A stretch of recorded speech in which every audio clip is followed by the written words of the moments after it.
Kontroversialnya lukisan saya ini ketika saya tunjukkan kepada beberapa orang Muslim dan beberapa orang Kristen, ya. Tidak semua, tetapi ada beberapa dari mereka yang berekspresi begini. Ketika saya tunjukkan lukisan ini kepada orang Muslim, sebagian dari mereka, tidak semua, melihat Tuhan Yesusnya itu matanya nggak suka. Ketika saya tunjukkan kepada orang Kristen, sebagian dari mereka, tidak semua, melihat bendera Palestina, mereka nggak suka. Yang saya bingung kenapa nggak bisa lihat cinta yang saya buat di dalam lukisan ini. Karena lukisan ini saya buat berdasarkan hukum Tuhan Yesus yang ditulis di dalam Matius 22 ayat 37. Saya bacakan dari 36. Ketika Tuhan Yesus ditanya, "Guru, hukum manakah yang terutama dalam hukum Taurat?" Jawab Yesus kepadanya, "Kasihilah Tuhan Allahmu dengan segenap hatimu dan dengan segenap jiwamu dan segenap akal budimu. Inilah hukum yang terutama dan yang pertama.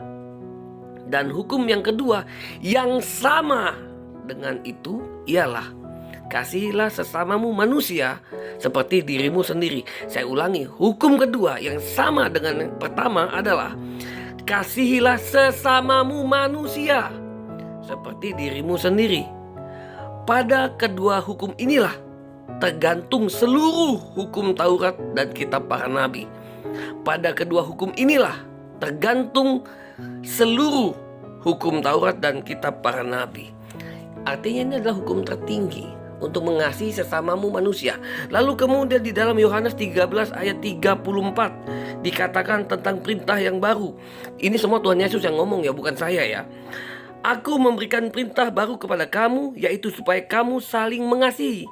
Sama seperti aku telah mengasihi kamu, demikian pula kamu harus saling mengasihi." Lalu dilanjutkan dalam ayat 35, "Dengan demikian semua orang akan tahu bahwa kamu adalah muridku, yaitu jikalau kamu saling mengasihi."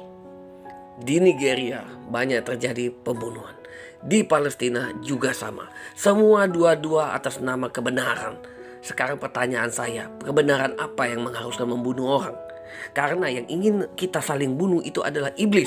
Di dalam Yohanes 8 ayat 44 dikatakan, "Iblislah yang menjadi bapamu dan kamu ingin melakukan keinginan-keinginan bapamu. Ia adalah pembunuh manusia sejak semula." Saya ulangi, ia, iblis, adalah pembunuh manusia sejak semula dan tidak hidup dalam kebenaran, sebab di dalam dia tidak ada kebenaran. Apabila ia berkata dusta, ia berkata atas kehendaknya sendiri, sebab ia adalah pendusta dan bapa segala dusta. Jadi kalau kita saling bunuh, kita mengikuti kehendaknya iblis yang merupakan pembunuh manusia sejak semula. Jangan diikutin. Ikuti Tuhan Yesus, kasihilah sesama. Yesus, Yesua, love win, haleluya, amin.